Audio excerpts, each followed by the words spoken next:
Welcome to your economics class. Dear students, last video में हमने किया था total expenditure method of elasticity of demand.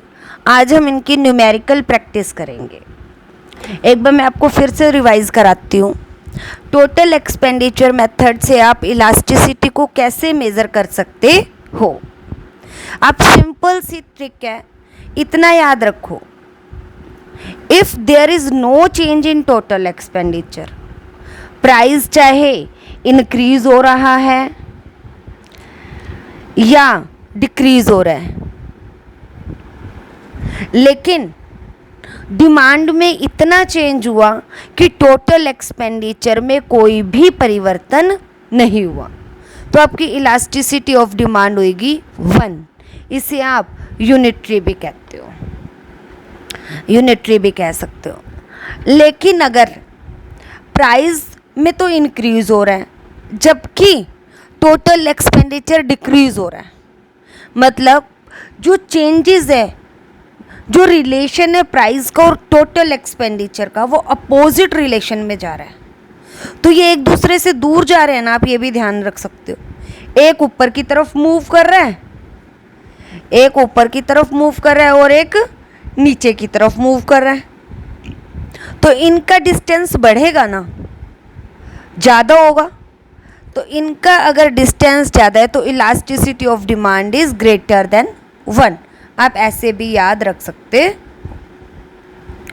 और अगर प्राइस डिक्रीज हो रहा है लेकिन एक्सपेंडिचर इंक्रीज हो रहा है, मतलब कि जब भी रिलेशन अपोजिट डायरेक्शन में है प्राइस का और टोटल एक्सपेंडिचर का, तब इलास्टिसिटी ऑफ डिमांड हो जाएगी आपकी ग्रेटर देन 1। एंड जब ये चेंजेस सेम डायरेक्शन में हो रहे हैं, मतलब प्राइस भी बढ़ रहा है और टोटल एक्सपेंडिचर भी बढ़ रहा है, प्राइस कम हो रहे हैं तो टोटल एक्सपेंडिचर भी कम हो रहा है, तो इलास्टिसिटी ऑफ डिमांड हो जाएगी लेस देन 1। क्योंकि देखो इनका डिस्टेंस कम ही रहेगा ना, एक इधर जा रहा है दूसरा भी उसके पीछे पीछे ही जा रहा है, तो इसीलिए इलास्टिसिटी ऑफ डिमांड हो जाएगी लेस देन 1। अब एग्जांपल लेते हैं हम। Price of a good falls from ₹6 to ₹3।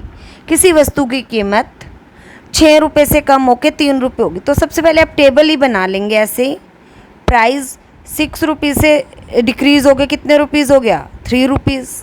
Demand, उसकी जो डिमांड थी वो इंक्रीज़ हो गई है, 30 यूनिट से इंक्रीज़ होके 60 यूनिट हो गई है, तो आपको टोटल एक्सपेंडिचर कैलकुलेट करना है। यहाँ पे हुआ 180 और ये भी हुआ 180, मतलब प्राइस के डिक्रीज़ होने से भी टोटल एक्सपेंडिचर में कोई चेंज नहीं हुआ है, इसीलिए हम कहेंगे elasticity of demand is equal to 1। अब सेकेंड एग्जाम्पल में कह रहा है कि प्राइस 5 रुपये से कम होकर 2 रुपये हो गए, तो जो हमारा प्राइस है वो 5 रुपये से कम होके 2 रुपये हो रहा है, और जो डिमांड है, डिमांड 100 यूनिट से इंक्रीज़ होके 150 यूनिट हो रही है, तो हम फिर वही टोटल एक्सपेंडिचर देखते हैं कितना हुआ है। 500 से डिक्रीज़ होके 150 टू 300 हो गया, मतलब प्राइजेस भी डिक्रीज़ हो रहे हैं, 5 रुपये से कम होकर 2 रुपये हो रहे हैं, और टोटल एक्सपेंडिचर भी डिक्रीज़ हो रहा है। जब सेम डायरेक्शन में चेंज होता है तो हम क्या कहते हैं, elasticity of demand is less than 1। अब हम नेक्स्ट एग्जांपल लेते हैं जिसमें प्राइस 4 रुपीज़ से 5 रुपीज़ हो रहा है, और जो डिमांड है, क्वांटिटी डिमांडेड, वो 50 यूनिट से 35 यूनिट हो रहे हैं, तो हम फिर वही करेंगे, टोटल एक्सपेंडिचर कैलकुलेट करेंगे। तो टोटल एक्सपेंडिचर फर्स्ट केस में हमारा था 200, और सेकेंड केस में कितना होएगा, 5 मल्टीप्लाई बाय 35, 185। अब प्राइजेस इंक्रीज हो रहे हैं बट टोटल एक्सपेंडिचर डिक्रीज हो रहा है,